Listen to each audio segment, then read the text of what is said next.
Alarming. ওদের 2022 সাল পর্যন্ত সোশ্যাল ডিস্টেন্স চলতে থাকে। আমেরিকায় তো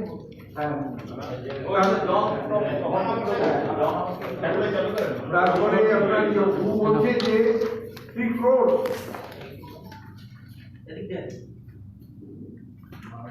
বাংলাদেশকে আমরা চিন্তাই করতে পারি না কি হবে।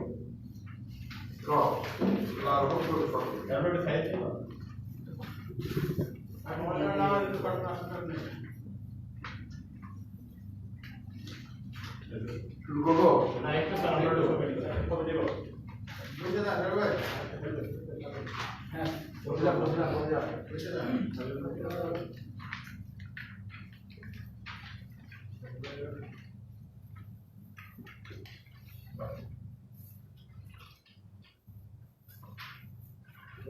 অপ্রণতরা কিন্তু শুধুমাত্র একমাত্র আমাদের নাই, আমাদের ধন্যবাদ।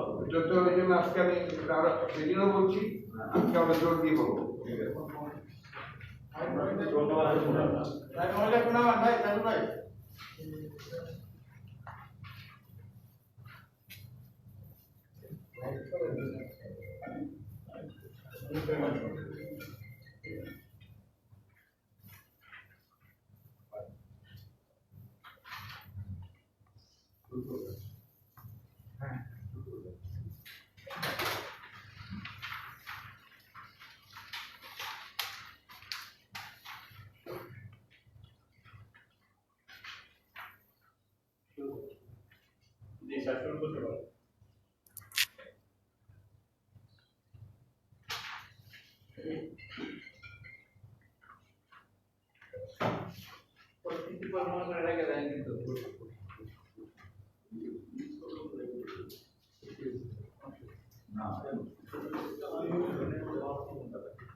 প্রিয় সাংবাদিক বন্ধুগণ, আসসালামু আলাইকুম। এই দুঃসময়ে, চরম দুঃসময়ে আমি আপনাদেরকে এখানে আহ্বান জানিয়েছি। আজকে মূলত দুটো বিষয়ে আলোচনা করার জন্য। একটি হচ্ছে যে সরকারি দলের দায়িত্বশীল মন্ত্রীবর্গ তারা যেভাবে কথা বলছেন, সেই ভাষা, ভঙ্গি, বডি ল্যাঙ্গুয়েজ, এখন পর্যন্ত মনে হয় না যে তারা এটাকে অত্যন্ত সিরিয়াসলি নেবে। এখনো তারা দোষারোপের মধ্যে নিজেরাই আছেন, অন্যকে বলছেন, এবং বিএনপি কি করছে না করছে সেটাই তাদের কাছে মুখ্য হয়ে দাঁড়িয়েছে। এটার একটা উত্তর আপনাদের জাতির সামনে দেওয়াটা আমাদের প্রয়োজন বলেই আমরা এই আজকে একটা আমাদের ব্রিফিং, তার মধ্যে একটা অংশ থাকবে। আরেকটি অংশ হচ্ছে যে গত 5 তারিখে এবং পরবর্তীকালে 14 এপ্রিলে প্রধানমন্ত্রী যে নতুন করে আবার প্যাকেজের এক্সটেনশন করলেন, সেই বিষয়গুলো সম্পর্কে আমাদের যে বিশ্লেষণ, সেই সম্পর্কে আপনাদেরকে আমাদের বক্তব্যটা তুলে ধরা, এই দুটোই প্রধান বিষয়। আমি শুরুতেই আজকে এই করোনা ভাইরাসে আক্রান্ত রোগীদের সেবা করতে গিয়ে এই যুদ্ধে, এই সংগ্রামে যে ডাক্তার মেহনুদ্দিন সাহেব, যিনি ইন্তেকাল করেছেন, অসুস্থ হয়ে করোনা ভাইরাসে আক্রান্ত হয়ে যিনি ইন্তেকাল করেছেন, তার প্রতি গভীর শ্রদ্ধা নিবেদন করছি এবং আল্লাহ তাআলার কাছে দোয়া চাইছি যে আল্লাহ তাআলা তাকে যেন বেহেশত নসিব করেন। তার মৃত্যু কিন্তু একটা জিনিস, একটা বিষয় যেটা আমরা বারবার করে বলছি, অত্যন্ত সত্যকে উদ্ঘাটিত করেছে যে আমাদের বর্তমানে স্বাস্থ্য ব্যবস্থা কতটা ভঙ্গুর, যে একজন চিকিৎসকের সুরক্ষা আমরা দিতে পারি। ইতিমধ্যে আরো খবর এসছে যে আরো কয়েকজন চিকিৎসক, আপনার সেবিকা, নার্স এবং টেকনিশিয়ান, তারাও এই করোনা রোগে আক্রান্ত হয়ে গেছেন। ইতিমধ্যে অনেকে আইসোলেশনে আছেন। আমার নিজের জানা মতে আমার ছোট মেয়ের বাড়ির সামনে অপোজিটে সেই ফ্ল্যাটে পিজিতে কাজ করেন একজন টেকনিশিয়ান, তিনি সন্দেহজনকভাবে আইসোলেশন তাকে রাখতে হয়েছে এবং সেই পুরো এলাকাটা এখন ব্লক করে দিয়েছে, শাটডাউন করেছে। এরকম বেশ কিছু ঘটনা আপনার ঘটছে, যেটা আমরা অনেকেই জানতে পারছি। সবচেয়ে বড় সমস্যা হয়েছে যে একটি মাত্র প্রতিষ্ঠান যাদেরকে সরকারিভাবে দায়িত্ব দেওয়া হয়েছে যে তারা এই করোনা বিষয়ে সমস্ত কিছুই তারাই দেখাশোনা করবেন, তারাই বলবেন এবং তথ্য তাদের কাছ থেকেই পাওয়া যাবে, অন্য কারো কাছ থেকে কোনো তথ্য পাওয়া যাবে না। এমনকি যদি কেউ অন্য কোনো তথ্য দেয় তার বিপদ আছে। বিপদ হচ্ছে যে যেটাকে গুজব বলে বা বিভিন্ন রকম কথা বলে তাকে কিন্তু আইনের আওতায় আমরা বিভিন্ন রকম সমস্যায় পড়তে হচ্ছে তাদেরকে। এই বিষয়গুলো আমাদেরকে কিন্তু আপনার অবশ্যই আপনার বিশেষ করে আপনার সংবাদ মাধ্যমে যারা কাজ করছেন তাদেরকে বিষয়টা লক্ষ্য রাখতে হবে। আপনার করোনা ভাইরাস তো এখন একটা ভয়াবহ অদৃশ্য দানবের মতো আপনার গোটা পৃথিবীকে তছনছ করে ইতিমধ্যে দিয়েছে। আপনাদের গতকাল পর্যন্ত সংক্রমিত হয়েছেন 21,29,355, মৃত মারা গেছেন 1,42,760। আর বাংলাদেশে বলা হয়েছে যে আপনার এখন পর্যন্ত পরীক্ষা হয়েছে 1572, গতকাল পর্যন্ত সংক্রমিত হয়েছে 341, মৃত্যু হয়েছে 60 জনের।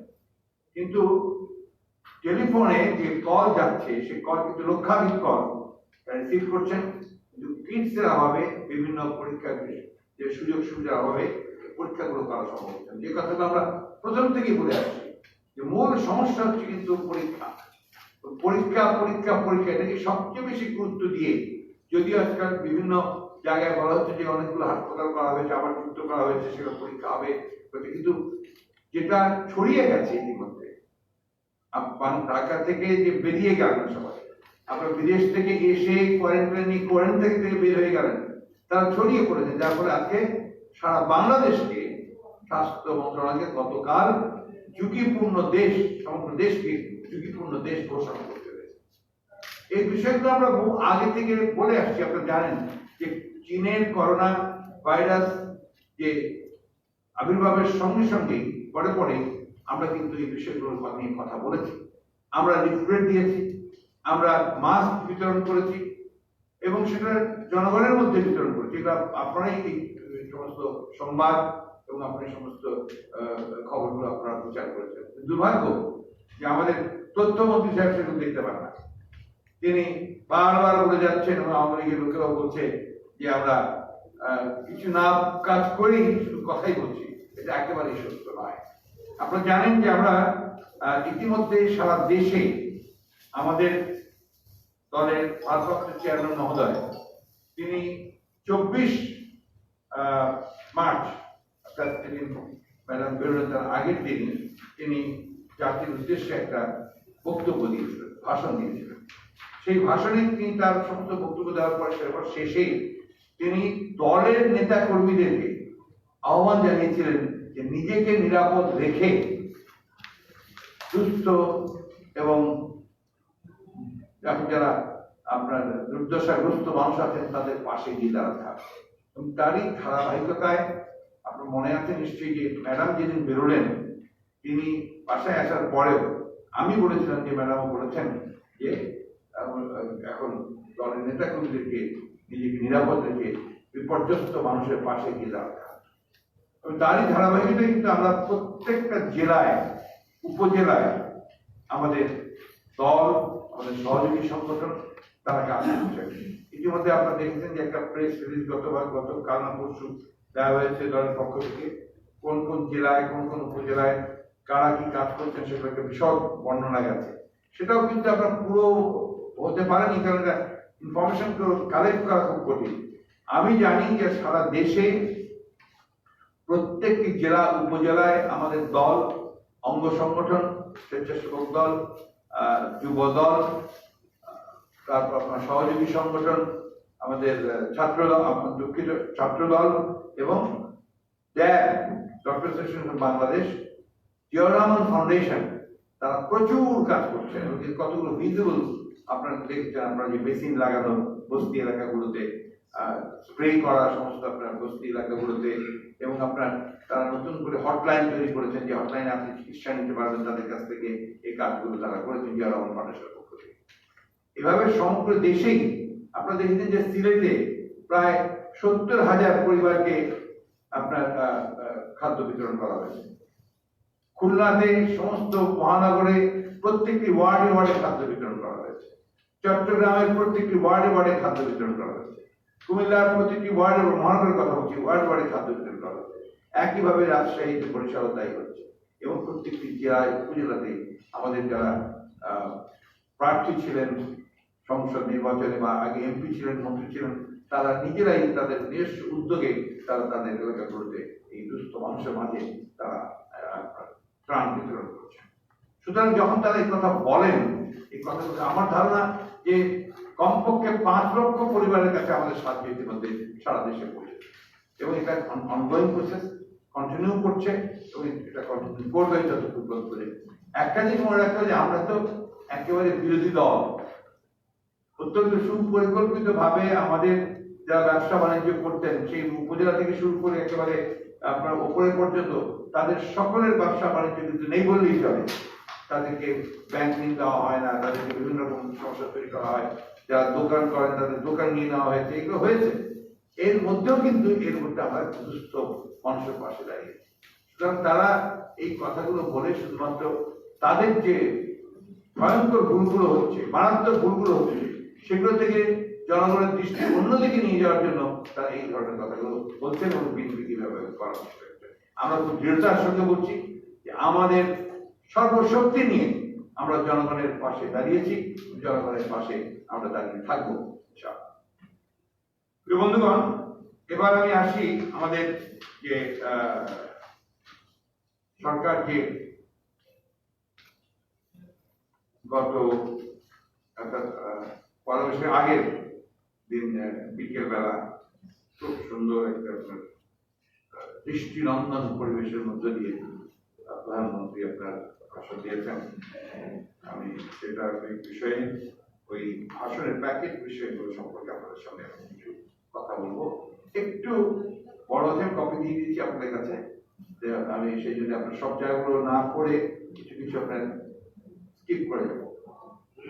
প্রিয় সাংবাদিক বন্ধুগণ, আসসালামু আলাইকুম।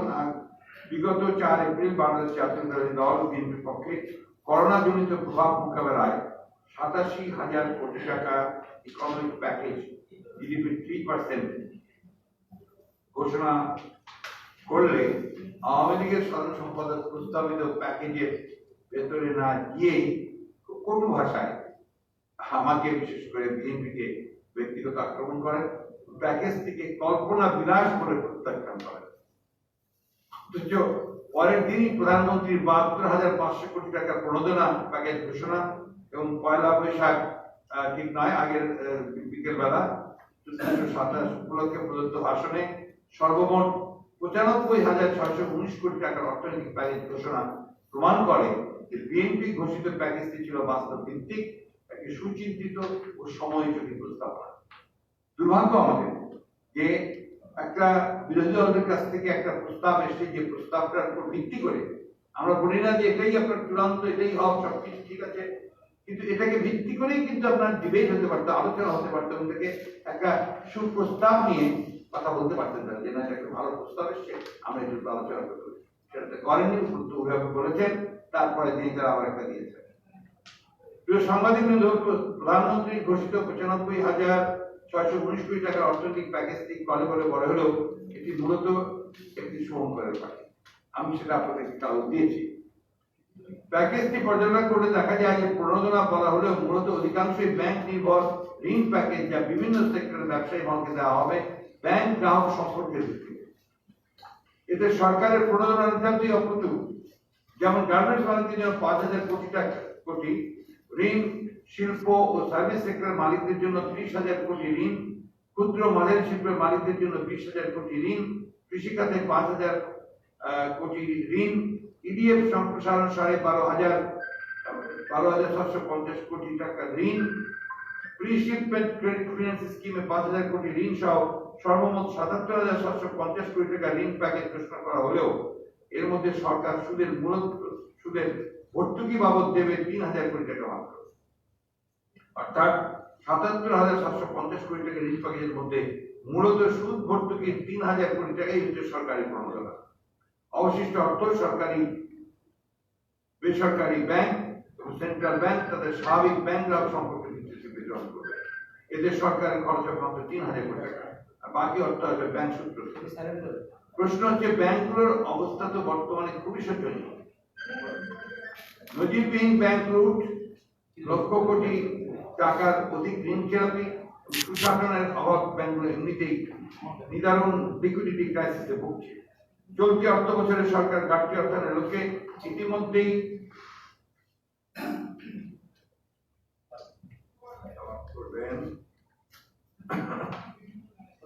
প্রজেক্টেড পরিমাণের চেয়ে অধিক পরিমাণ ঋণ ব্যাংকগুলো থেকে নিয়ে নিয়েছে।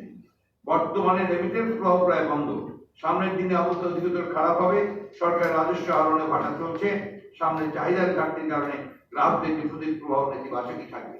এমন অবস্থায় ব্যাংকগুলো কিভাবে 77,750 কোটি টাকা ঋণ প্যাকেজের অর্থ সংকুলন করবে তা বোধগম্য হচ্ছে না। সবচেয়ে গুরুত্বপূর্ণ হলো, আপনারা সবাই অবগত আছেন যে বর্তমান রাজনৈতিক প্রেক্ষাপটে ব্যাংক গ্রাহক সম্পর্কের ভিত্তিতে ব্যাংকগুলো থেকে ঋণ পাচ্ছে কেবলমাত্র সরকারি ক্যাডার ও সরকারের আশীর্বাদ পুষ্ট কিছু নব্যধনী এবং সীমিত সংখ্যক ব্যবসায়ী। এতে ভিন্ন মতামতের কোনো সুযোগ দেওয়া হচ্ছে না। অথচ প্রস্তাবিত ব্যাংক ঋণ প্যাকেজটি থেকে বর্তমানে বিরাজমান ব্যাংক গ্রাহক সম্পর্কের ভিত্তিতে ঋণ প্রদান করা হলে সরকার দলীয় লোকজনই লাভবান হবে।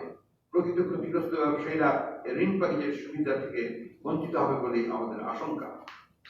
সরকারের উচিত হবে বিএনপির প্রস্তাব অনুযায়ী এইসব খাতে প্রস্তাবিত ঋণ প্যাকেজের জন্য সরকারি তহবিল থেকে বিশেষ অর্থ বরাদ্দ করা। এটার উপর জোর দিচ্ছি যে এটা বিশেষ অর্থ বরাদ্দ করা, কারণ ব্যাংকের অর্থ অর্থাৎ ডেপোজিটার্স মানের উপর নির্ভর করে অর্থ প্রদানের প্রস্তাবে ত্রুটিপূর্ণ, অর্থের অভাবে ব্যাংকগুলো শেষ পর্যন্ত ঋণ প্রদানে ব্যর্থ হবে।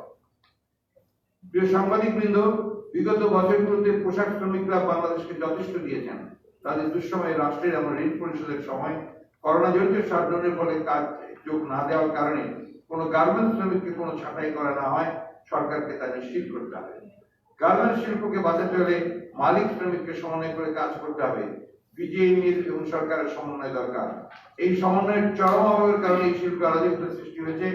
এই গার্মেন্টস ফ্যাক্টরিগুলোতে এই মুহূর্তে শ্রমিকদের বেতন দিতে পারছে না। আমরা তান্ত্রিক জটিলতা দূর করে প্রাথমিকভাবে 3 মাসের বেতন পরিশোধ নিশ্চিত করতে হবে। শ্রমিকরা বেতনের দাবিতে রাস্তায় থাকার কারণে করোনার ঝুঁকি আরো বাড়ছে। আপনারা দেখছেন ইতিমধ্যে কিন্তু শ্রমিকরা রাস্তায় নেমে পড়েছে।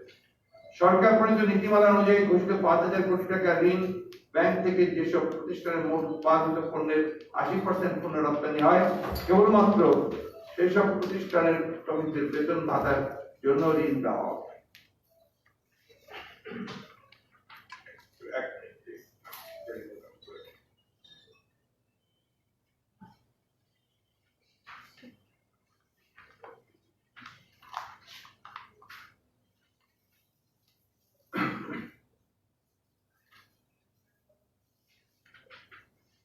প্রশ্ন হলো, এবার ঋণ প্যাকেজ দেওয়া হচ্ছে শাটডাউন ঘোষণার কারণে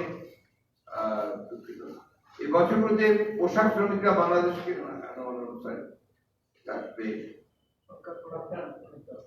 সরকার প্রণীত নীতিমালা অনুযায়ী ঘোষিত 5,000 কোটি টাকা ঋণ ব্যাংক থেকে যেসব প্রতিষ্ঠানের মোট উৎপাদিত পণ্যের 80% ব্যাংক ঋণ পণ্য রপ্তানি হয়, কেবলমাত্র সেসব প্রতিষ্ঠানের শ্রমিকদের বেতন ভাতার জন্য ঋণ নেওয়া যাবে। প্রশ্ন হলো, এবারে ঋণ প্যাকেজ দেওয়া হচ্ছে শাটডাউন ঘোষণার কারণে গৃহবন্দী শ্রমিকদের খাওয়া ও নিত্য প্রয়োজনীয় পণ্যের সংকুলন করার জন্য, যেন তারা সামাজিক দূরত্ব বজায় রাখে, শাটডাউন সময় ঘরের বাইরে না আসে, রপ্তানিতে উৎসাহিত করা। এই প্যাকেজটি, এই নির্দিষ্ট 5,000 কোটি টাকা প্যাকেজটির মূল উদ্দেশ্য নয়। প্রশ্ন হলো, 80% কম পণ্য রপ্তানি করে এই জাতীয় গার্মেন্টস ও শিল্পে কর্মরত শ্রমিকদের বেতনের কি হবে? শাটডাউন চলাকালে এসব শ্রমিক বেতন থেকে বঞ্চিত থেকে যাচ্ছে, অথচ অন্যান্যদের মতো এদের আর্থিক সহযোগিতা প্রদান অনিবার্য। সরকার এদের বিষয়টি উপেক্ষা করেছে, এদেরকেও অন্তর্ভুক্ত করতে হবে। প্রিয় সাংবাদিকবৃন্দ, এটা কিন্তু আপনার খুব ইম্পর্টেন্ট একটা ব্যাপার যে আপনার যারা শুধু এক্সপোর্ট করে তারাই এটা পাচ্ছে, যারা এক্সপোর্ট করে না, আপনার দেশে কাজ করে তারা কিন্তু এটা পাচ্ছে না। গণপরিবহন বন্ধ না করে সাধারণ ছুটি ঘোষণার কারণে গার্মেন্টস শ্রমিক সহ সাধারণ সরকারি বেসরকারি কর্মচারীদের উৎসব মুখরভাবে গ্রামে ফিরে যাওয়া, আবার চাকরি হানা হয় 5 এপ্রিল গণপরিবহনের অভাবে পায়ে হেঁটে নিদারুণ কষ্ট করে ঢাকা ফেরত আসা, গার্মেন্টস বন্ধ থাকায় দলে দলে পুনরায় বাড়ি ফেরত যাওয়া, এর সবটাতেই তকরুকি কাণ্ড ঘটে গেল। এর ফলে কমিউনিটি পর্যায়ে করোনা সংক্রমণের ঝুঁকি আরো বেড়ে গিয়ে পুরো জাতিকে নিদারুণ ঝুঁকির মধ্যে ফেলে দিয়েছে। সরকার এর মূল দায় এড়াতে পারবে না। এদিকে টিসিবি কর্তৃক ওএমএস এর আওতায় চাল ডাল বিক্রি উপজেলা অভিযান লেভেলে চলমান। বিজেপি বিজিএফ প্রকল্পের আওতায় চাল বিতরণ শুরু হলে সারা দেশে চাল চুরির মহোৎসব শুরু হয়েছে, যা পত্র পত্রিকায় সামাজিক যোগাযোগ মাধ্যমে সারাপ হয়ে পড়েছে। অন্যদিকে ত্রাণ বিতরণে নজিরবিহীন দলীয়করণের কারণে ভিন্ন মতামতী চরম দুস্থদের বেঁচে থাকার ন্যূনতম উপাদান চাল ডাল থেকে বঞ্চিত করা হচ্ছে। ত্রাণ দেওয়ার ফটো সেশন বা ভিডিও ধারণ করে আবার জোর করে ত্রাণ গ্রহীতাদের কাছ থেকে ত্রাণ কিনে নেওয়ার অভূতপূর্ব রোমহর্ষক সচিত্র চিত্র ও ভিডিও ভাইরাল হয়েছে। অনেক ক্ষেত্রে চাল চোরকে বাদ দিয়ে ত্রাণ নিতে আসা লোকদের আসামি করে মামলা দায়ের মতো ঘটনা ঘটেছে। চাল চুরি হিড়িক স্বাধীনতা পরবর্তী শেখ মুজিবুর রহমান সাহেবের আমলে শাসন আমলের কথা মনে করিয়ে দেয়। তিনি বলেছিলেন, সবাই পায় সোনার খানি, আমি পেয়েছি চোরের খনি। আবার বলেছিলেন, আমি যা ভিক্ষা করে আনি সব চাকার গোষ্ঠী খেয়ে ফেলে, আমার গরিব কিছুই পায় না।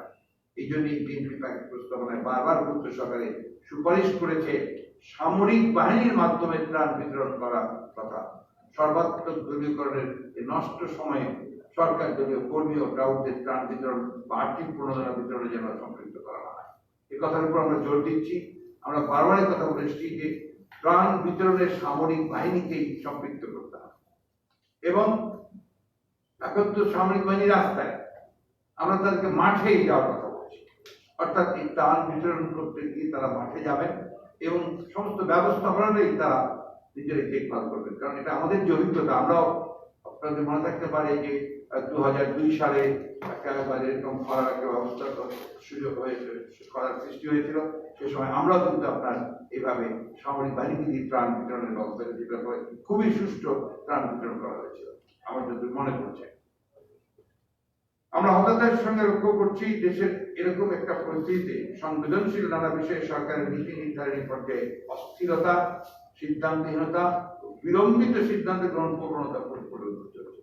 যেটা আমরা আগেও বলেছি, সবচেয়ে বড় প্রবলেম যেটা দাঁড়াচ্ছে ল্যাক অফ কোঅর্ডিনেশন, ডিসিশন।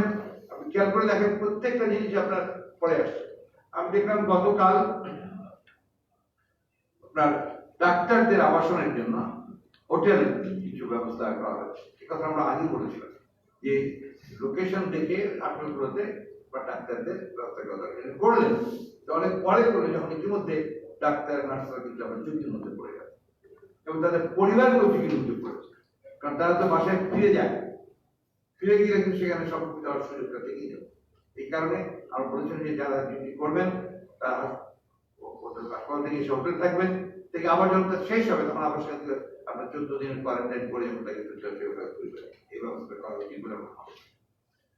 চুরি বন্ধ, শৃঙ্খলা নিশ্চিত করা অন্তর্ভুক্ত হতদরিদ্রদের মধ্যে পুনরায় চাল বিক্রি শুরু করতে হবে। এটা একটা আপনার যে 10 টাকা কেজি ওএমএস এর চাল, এটা আপনার বন্ধ করে দেওয়া হয়েছে যখন সব একসাথে ছিল, আবার চালু করেছে না, আবার চালু করেনি।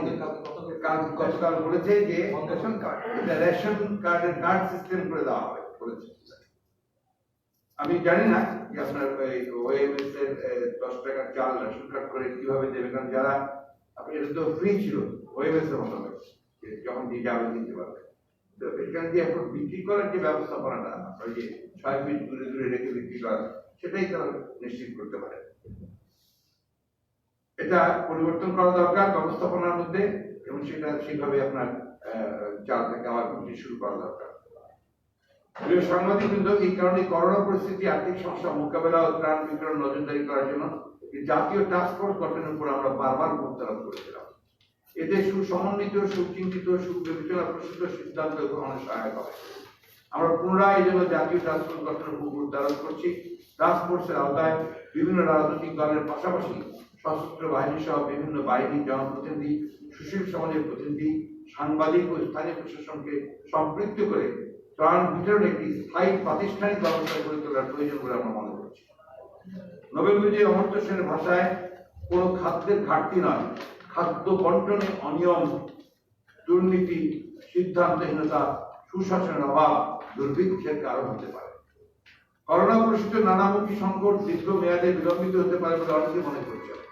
তাই এখনই খাদ্য ও ত্রাণ বন্টনে করোনা পরবর্তী পুনর্বাসনে স্বচ্ছতা নিশ্চিত করার লক্ষ্যে এই প্রক্রিয়াটিকে একটি প্রাতিষ্ঠানিক রূপ দেওয়া আবশ্যক হয়ে পড়েছে। আপনারা নিশ্চয়ই লক্ষ্য করেছেন, সরকার প্রথম থেকেই অর্থনৈতিক প্যাকেজ বিনির্মাণে অগ্রাধিকার নির্ধারণে ব্যর্থ হয়েছে। শুরু থেকেই হুট করে পোশাক শ্রমিকদের বেতন সহায়তার নামে প্রধানমন্ত্রী মালিকদের অনুকূলে বিনা সুদে সর্বোচ্চ 2% সার্ভিস চার্জ দিয়ে 5,000 কোটি টাকা ঋণ প্যাকেজ ঘোষণা করলেন। এরপর করোনার সম্ভাব্য প্রভাব উত্তরণে নতুন করে 72,750 কোটি টাকা প্রণোদনা ঘোষণা করা হলো। আংশিক লকডাউনের কারণে সবচেয়ে বেশি ক্ষতিগ্রস্ত ভূমিহীন দিনমজুর, দিন আনে দিন খায়,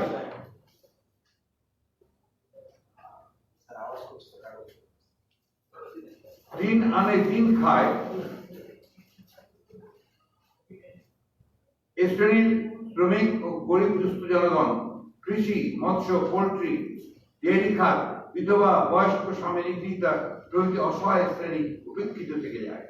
এমনকি করোনা মোকাবিলার জীবনের ঝুঁকি নিয়ে প্রথম সারির যোদ্ধা, চিকিৎসক, নার্স ও স্বাস্থ্যকর্মী সহ আইন শৃঙ্খলা সশস্ত্র বাহিনীর সদস্যদের স্বাস্থ্য জীবন বীমা নগদ প্রণোদনা দেওয়ার বিষয়টি, পিপিই টেস্টিং কিট, ভেন্টিলেটর সংগ্রহ, পৃথকীকরণ হাসপাতাল, আইসোলেশন কেন্দ্র স্থাপনের বিষয়টিও সুবিবেচনা পায়। এখানে আমি সাংবাদিকদের বিষয়টা যুক্ত করতে চাই, আপনার কমিটি হয়েছে। সাংবাদিকরা যেভাবে ঝুঁকি নিয়ে, জীবনের ঝুঁকি নিয়ে তারা তার দায়িত্ব পালন করছেন এই করোনা ভাইরাসের এই ভয়াবহতার মধ্য দিয়ে, এটা নিঃসন্দেহে নজিরবিহীন ঘটনা। এবং আমি মনে করি যে এই সাংবাদিকদের জন্য অবশ্যই একটা উপযুক্ত প্রণোদনার ব্যবস্থা করতে হবে, এটা অত্যন্ত প্রয়োজনীয়। বর্তমান দলীয় ব্যবসায়ী বান্ধব সরকার স্বাভাবিকভাবেই ব্যবসায়ীদের বিষয়টিকে অগ্রাধিকার দিয়েছে, কিন্তু দিন আনে দিন খায় স্বাস্থ্য ও কৃষির মতো গুরুত্বপূর্ণ খাত বাদ করাটাকে কোনোভাবেই মেনে নেওয়া যায় না। আপনারা যদি ওই সাংবাদিকদের বিষয়টা একটু ইনক্লুড করে নেবেন। অথচ সংবাদেই জানা যায় কৃষির উদ্যোগে চিকিৎসক, নার্স ও স্বাস্থ্যকর্মী করোনা আক্রান্ত হয়ে পড়েছেন। 3 জন আইসিইউতে রয়েছেন। সিলেটের মিজুস পানি মেডিকেল হাসপাতালের সরকারি অধ্যাপক ডাক্তার মাইনুদ্দিন পীরের মতো কাজ করতে করতে মৃত্যুবরণ করেছেন। আমরা তাকে সেলুট জানাই। চিকিৎসক, নার্স, স্বাস্থ্যকর্মীদের জন্য আমরা বিএনপি থেকে যথাক্রমে 1,75,50,00,000 টাকার জীবন বীমার ঘোষণার প্রস্তাব করেছিলাম। প্রধানমন্ত্রীর পদাভিষেক উপলক্ষে প্রদত্ত ভাষণে অবশ্য সংশ্লিষ্ট চিকিৎসক, নার্স, স্বাস্থ্যকর্মীর জন্য 100 কোটি টাকার বিশেষ সম্মানী ভাতা প্রদানের, তাদেরকে 5 থেকে 10 লক্ষ টাকার স্বাস্থ্য বীমা, মৃত্যুর কারণে এই বীমার অঙ্ক 5 গুণ বৃদ্ধির ঘোষণা দিয়েছেন। এই নগদ সম্মানী বীমার পরিমাণ যথেষ্ট মনে করি না। প্রিয় সাংবাদিক ভাই ও বোনেরা, কৃষি যেটা আমাদের অর্থনীতির ভিত্তি, এবং এই দুঃসময়ে যখন আমরা আশঙ্কা করছি যে সামনে আপনার বড় রকমের একটা ডিপ্রেশন হবে, মন্দা আসবে, অর্থনৈতিক কর্মকাণ্ডগুলো স্থবির হয়ে পড়েছে এবং অর্থনৈতিক একটা বড় রকমের সংকট দেখা দেবে, সেই সময় কৃষি একমাত্র খাত যেখানে আমাদেরকে ফিরে যেতে হবে এবং কৃষি খাতকে সেখানে সবচেয়ে গুরুত্ব দেওয়া উচিত। আমরা আমাদের প্রস্তাবে কৃষি শ্রমিক, প্রান্তিক কৃষক, ভূমিহীন কৃষকদেরকে আলাদাভাবে চিহ্নিত করে আর্থিক সাহায্য দেওয়ার কথা বলেছিলাম। সকল কৃষি ঋণ মকুব করতে এবং শাটডাউনের কারণে আসছে মৌসুম উৎপাদিত ফসল বাজারজাত করণ সমস্যার প্রেক্ষিতে কৃষকদেরকে তাদের উৎপাদিত ফসলের মিনিমাম সাপোর্ট প্রাইস দিতে বলেছিলাম, যাতে কৃষকের মেরুদণ্ড ভেঙে না যায়।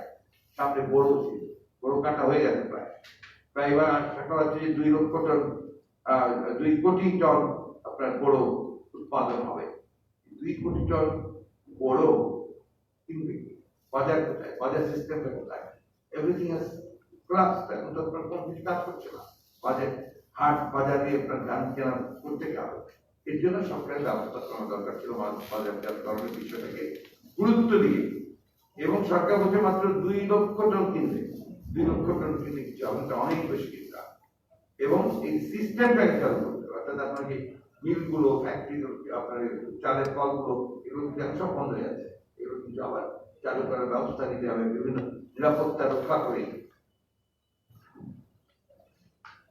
সরকার গার্মেন্টস মালিকদের ব্যাংক ঋণ দিচ্ছেন বিনা সুদে, কেবলমাত্র সর্বোচ্চ 2% সার্ভিস চার্জ।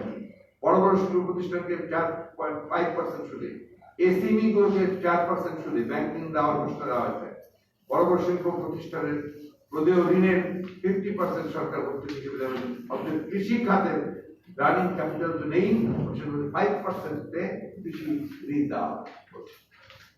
প্রধান কোন ধরনের সুদ ভর্তুকির ব্যবস্থা নেই। কৃষি আমাদের অর্থনীতির একটা বিশাল অংশ। আমরা বলেছিলাম মাসের মৌসুমে ধান দিতে, আমি কিন্তু বলেছি কৃষকদের দরকার নেই। কৃষি যন্ত্রপাতি বাবদ 200 কোটি ও কৃষি ভর্তুকি বাবদ 9,500 কোটি টাকা বরাদ্দ মূলত বাজেট বরাদ্দের কোনো কথা, নতুন কোনো বরাদ্দ নয়। প্রিয় সাংবাদিক বৃন্দ, খাদ্য ত্রাণ বিতরণ, স্বল্প আয়ের মানুষের জন্য বিনামূল্যে খাদ্য সামগ্রী বিতরণ। বিজিটি শহরে নিম্ন আয়ের মানুষের জন্য ওই হচ্ছে 10 টাকা সের দরে চাল বিক্রয়। সামাজিক সুরক্ষা স্কিমের আওতায় বয়স্ক, বিধবা, স্বামী নিগৃহীতাদের বা পরিত্যক্তদের ভাতা প্রদান ইত্যাদি চলমান প্রক্রিয়া। এর বিপরীতে যথারীতি বাজেট বরাদ্দ রয়েছে।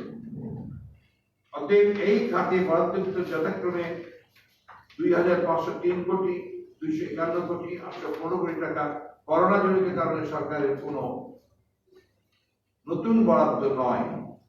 বাজেট বরাদ্দের অর্থ করোনা প্রাদুর্ভাব না হলেও সংশ্লিষ্ট স্কিমের আওতায় নিয়মিত বরাদ্দ, এটি নতুন বা অতিরিক্ত কোনো প্রণোদনা বরাদ্দ নয়। অথচ প্রণোদনা প্যাকেজে এ সকল খাতে 3,570 কোটি টাকা অন্তর্ভুক্ত করা হয়েছে।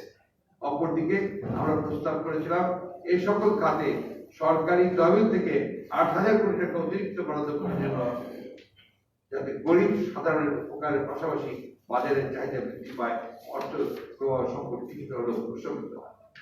এই কিছুটা চলবে বেশ গরম চলছে আমাদের বন্ধু, এটা চলবে, চালা দিতে হবে, চালা দিতে হবে। এরপরে আপনার আবাসনের প্রশ্ন আছে, আমি একটু স্কিপ করে যাই। আপনার আছে আপনাদের ওখানে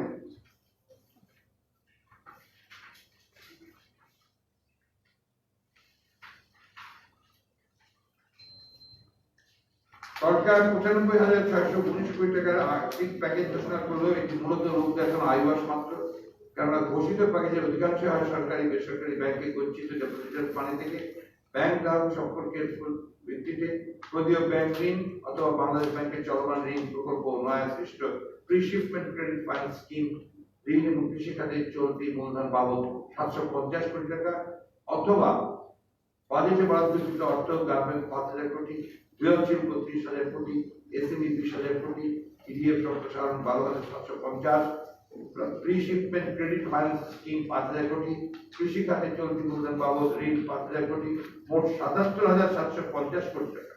অথবা বাজেটে বরাদ্দকৃত অর্থ বা ভাইরাস জনিত দুর্যোগ পরিস্থিতির উদ্ভব না হলেও বিশেষ কোনো প্রকল্প উক্ত খাতের সমূহের বিপরীতে ব্যয় করা হতো। খাদ্য সামগ্রী বিতরণ, বিজিটি, বিডিএফ এইসব মিলিয়ে আপনার হচ্ছে 16,259 কোটি। অর্থাৎ দেখা যায় ব্যাংক ঋণ বাবদ প্রদেয় 77,750 যোগ 16,259 এবং জন্মশতবার্ষিকীর বাবদে যেটা দেওয়া হয়েছে 94,009 কোটি বাবদ মূলত সরকারি কোষাগার থেকে কোনো বিশেষ বরাদ্দ নয়। চিকিৎসক নার্সদের সম্মানী বাবদ 100 কোটি, চিকিৎসা সেবা অন্যান্য বিভাগের কর্মকর্তাদের জন্য বীমা বাবদ 750 কোটি, দিন মজুরদের জন্য এককালীন অর্থ প্রদান বাবদ 760 কোটি টাকা, সর্বমোট 1,610 কোটি টাকা সরকারি কোষাগার থেকে বরাদ্দ করা হয়েছে। এর সাথে ব্যাংক ঋণের সুদের ভর্তুকি বাবদ 3,000 কোটি টাকা যোগ করে প্রণোদনা দাঁড়ায় 4,610 কোটি টাকা। এটি হচ্ছে মূল প্রণোদনা যেটা বলা যেতে পারে। অতএব 95,619 কোটি টাকার প্যাকেজ বা বিজিবির 3.3% হিসেবে ঘোষিত সরকারি অর্থনৈতিক প্যাকেজটি একটি শুভঙ্করের বাকি মাত্র। 4,610 কোটি টাকা জিডিপির 0.16% কম। দিন আনে দিন খায় এ শ্রেণীর দিন মজুর ও অন্যান্য পেশার লোকজন এই মুহূর্তে সবচেয়ে বেশি ক্ষতিগ্রস্ত। অথচ এদের জন্য এই প্যাকেজে ঘোষণা করা হয়েছে মাত্র 760 কোটি টাকা, যা নিতান্তই অপ্রতুল। বিএনপি এখানে 8,000 কোটি টাকা বাড়াতে সুপারিশ করেছে, কেননা এ শ্রেণীর গরিব দুঃখী জনগণের সবচেয়ে ক্ষতিগ্রস্ত, এদের জরুরি আর্থিক সহযোগিতা খাদ্যের প্রয়োজন। প্রিয় সাংবাদিক বৃন্দ, বিএনপি ঘোষিত অর্থনৈতিক প্যাকেজে উপস্থাপিত সুপারিশগুলি অত্যন্ত বাস্তবসম্মত। জরুরিভাবে করোনা মোকাবিলায় পরীক্ষা কিট, ভেন্টিলেটর সংগ্রহ, হাসপাতাল নির্মাণ, ভবিষ্যতে করোনা ভাইরাসের মতো ভাইরাস মোকাবিলায় রাজধানী সহ দেশের বিভিন্ন বিভাগীয় ও জেলা শহরের দক্ষ জনবল, আধুনিক চিকিৎসার সরঞ্জাম সম্পর্কিত বিশেষায়িত হাসপাতাল স্থাপন, কৃষকদের আসছে মৌসুমে ফসলের মিনিমাম সাপোর্ট প্রাইস প্রদান, এসএমই গুলোর জন্য পৃথক ক্রেডিট লাইন প্রদান, সবচেয়ে গুরুত্বপূর্ণ দিন এনে দিন খায় এই ক্যাটাগরির কর্মহীন হয়ে পড়া দিন মজুর গরিব জনসাধারণকে খাবার তুলে দেওয়ার লক্ষ্যে 6 মাসের অর্থ প্রদানের জন্য 8,000 কোটি টাকা প্রস্তাব। দেশপ্রেমিক সামরিক বাহিনীকে ব্যবহার করে এসব অর্থ বন্টন, কোনোভাবে দলীয় ক্যাডারদের রিলিফ বন্টন সম্পৃক্ত না করা, অন্যান্যদের মধ্যে প্রস্তাবগুলো গুরুত্ব সহকারে বিবেচনা করা উচিত বলে আমরা মনে করি। গার্মেন্টস, প্রাতিষ্ঠানিক ও অপ্রাতিষ্ঠানিক শিল্প, কৃষি, পোল্ট্রি, মৎস্য, ডেইরি, স্টার্ট আপ, বিদেশ প্রত্যাগত প্রবাসী ইত্যাদি সেক্টরে কোষাগার থেকে আর্থিক প্রণোদনামূলক প্যাকেজ ঘোষণা করা হোক। বাণিজ্যিক ব্যাংকের ডিপোজিটার্স মানি নয়, ব্যাংক গ্রাহক সম্পর্কের ভিত্তিতে নয়, বরং এই অর্থ একটি জাতীয় টাস্ক ফোর্সের মাধ্যমে বন্টন করার আমরা সুপারিশ করছি। করোনা দুর্যোগের নানামুখী প্রভাব দীর্ঘমেয়াদী হবে বলে মনে করা যায়।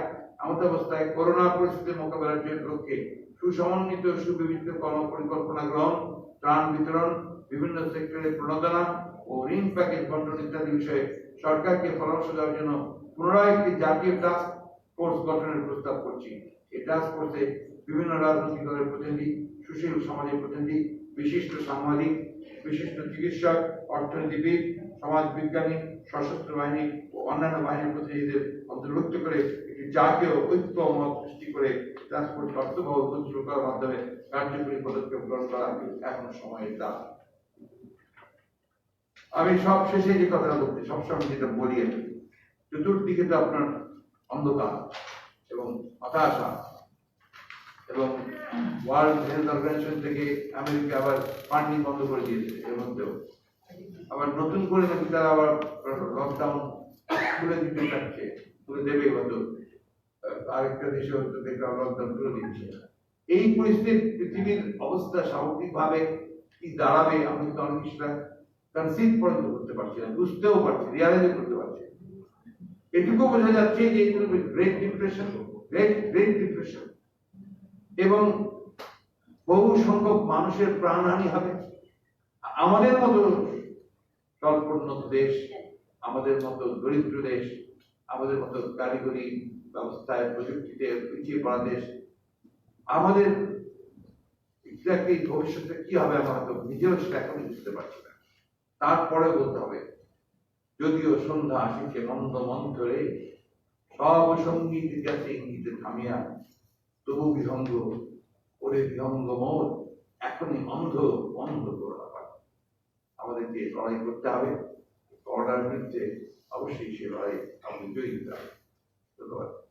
আমি আপনাদেরকে দুটো পেপার দিয়েছি, একটা হচ্ছে আপনার এই আরেকটা দিয়েছি কম্পারেটিভ ডাটা, যেটা আমরা পয়েন্ট আউট করে দিয়েছি যে কোনটা কোনটা আপনার বরাদ্দ আছে আর কোনটা কোনটা আপনার সরকার নতুন দিয়েছে।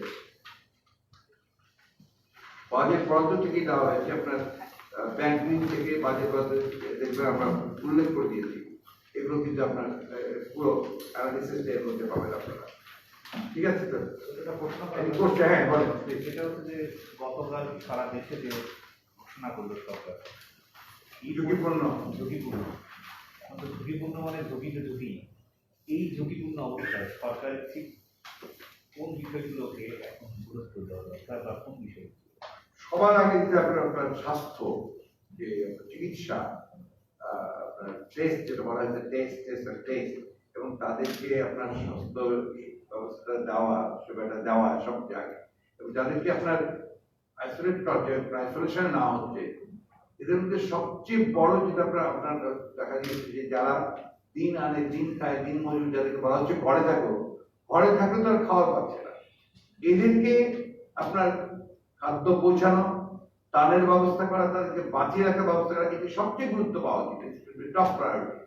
এরপরে আসছে আপনার ধরেন ইকোনমিক আপনার আপলিফমেন্ট কিভাবে হবে, আপনি কিভাবে আপনি কাটিয়ে উঠবেন এই সমস্ত সমস্যাগুলো, এটা পরের বিষয়, যেটা আপনার প্যাকেজের মধ্যে আছে। কিন্তু ইমিডিয়েটলি যেটা দরকার তাতে যে প্রায় এই বলা হচ্ছে 2 কোটি মানুষ প্রায় আপনার, যারা আপনার এই দিন আনে দিন খায় বা একেবারেই আপনার লেবার জাতীয় মানুষের, এদেরকে বাঁচিয়ে রাখার জন্য তাদেরকে তাদের খাদ্যের ব্যবস্থাটা করতে হবে।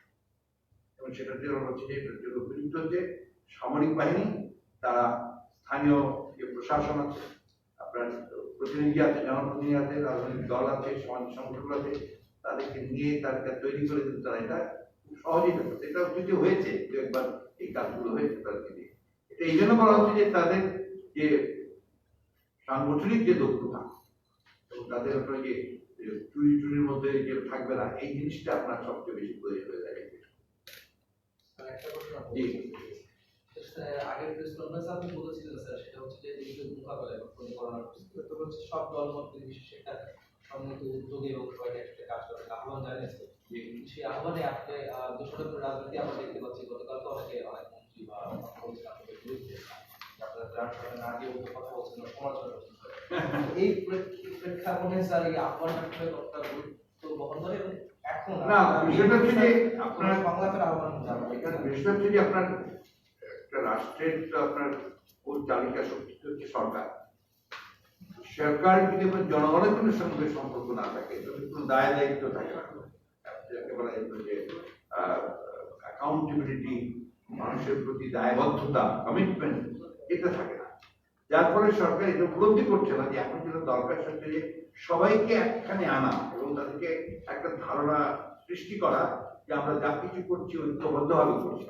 ভারতে দেখুন, ভারতের প্রধানমন্ত্রী কিন্তু ইতিমধ্যেই কথাবার্তা বলেছেন সমস্ত বিরোধী দলগুলোর সঙ্গে, অন্যান্য রাজ্যগুলোর প্রধানদের সঙ্গে, চিফ মিনিস্টারের সঙ্গে কথা বলছেন, কথাবার্তা বলেই কিন্তু তিনি কাজ করেন, তিনি হয়তো তার কাজটাই করছেন, কিন্তু আলাপ আলোচনাটা তিনি করে নিচ্ছেন সকলের সঙ্গে। So that everybody can feel that we are also here, we are also contributing. এটা খুব প্রয়োজন। আর বিএনপি একটা সবচেয়ে বড় দল, সেই বড় দলকে আপনি একেবারেই বাদ দিয়ে আপনি নিজের মতো করে কাজ করছেন, করেন, ফলো তো করছেন, আমাদেরকে দেখতে দেখা যাচ্ছে আমরা যা যা করছি সেই কাজগুলি তো করছেন।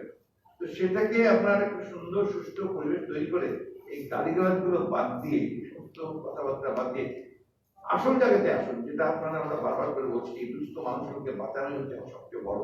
আপনি এখানে কিভাবে হাজারি করছে সব গার্মেন্টসের শ্রমিকরা, কিভাবে হাজারি করছে আপনার এই গৃহকর্মী যারা আছে, যারা বাড়িতে কাজ করে, এরা অত্যন্ত দুস্থ হয়ে গেছে, কাজ নেই, আপনার যে বস্তিতে থাকে সেই বস্তিতে ঘর ভাড়া দেওয়ার উপায় নেই, সেখান থেকে তাদেরকে উচ্ছেদ করা হচ্ছে। গ্রামের যে আপনার দিন মজুর, ক্ষেত মজুর, যারা রিক্সা চালায়, ঠেলা গাড়ি চালায়, এদের সংখ্যা তো 3 কোটি প্রায়, সব মিলিয়ে। এই যে ইনফর্মাল সেক্টরে যে সমস্ত লোক, এই যে আপনার ফেরি করতো, আপনি চিন্তা করতেন যারা হকার ছিল, ফেরি করতো, বাজারে আসতো জিনিসপত্রের সঙ্গে, সব কিন্তু এখন বন্ধ হয়ে যায়। এর মধ্যে কালকে ঘটনা ঘটেছে, এখন কারণ বাজার বন্ধ করে দিয়েছে। কারণ বাজার যদি বন্ধ করে দেয় তাহলে তো আপনার আরেকটা ভয়াবহ সৃষ্টি হবে ঢাকা দিয়ে। এটা উচিত ছিল যে ওই জায়গাটাকে লোকেট করে, যেখানে পাওয়া যায় লোকেট করে সেই টুকুটাকে থেকে আপনি করে দিয়ে বাকিটুকুকে আবার সেই ডিস্টেন্স, সোশ্যাল ডিস্টেন্সটা রক্ষা করে রাখতে পারছেন। এটা ছাড়া তো এটা উপায় নেই। আমাদের তো এতটুকু জায়গা, 160 মিলিয়ন মানুষ, এখান থেকে এটাই বার করতে হবে আমাদেরকে যে হাউ টু মেক দিস, আমি তো বলি যে physical distance, not exactly social. কথাটা হচ্ছে আসলে ফিজিক্যাল ডিস্টেন্স, সোশ্যাল ডিস্টেন্স কথা হচ্ছে, চলে এসছে, সবাই বলছে, কিন্তু এটাই হওয়া উচিত বলে আমার মনে হয়। আমরা ঐক্যের জন্য চেষ্টা করে যাচ্ছি, আপনারা দেখেছেন। আমি বাম দলের, বাম মোর্চার ঐক্যের ডাকে আমরা গেছি, আমরা সেখানে আমাদের কথা বলছি, এবং আমরা এই বিষয়ে আমরা কোন রকমের আপনার ওই ধরনের একটা উঠতে চাই না, সংকীর্ণতায় উঠতে চাই না। আমরা মনে করি যে জাতীয় ঐক্যটা এখন সবচেয়ে বড় প্রয়োজন, সবচেয়ে বড় প্রয়োজন। ধন্যবাদ। আর কিছু আছে প্রশ্ন?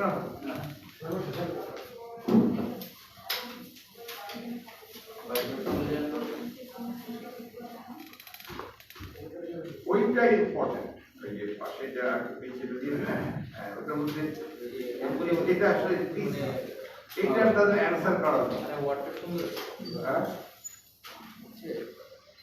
সংকোচ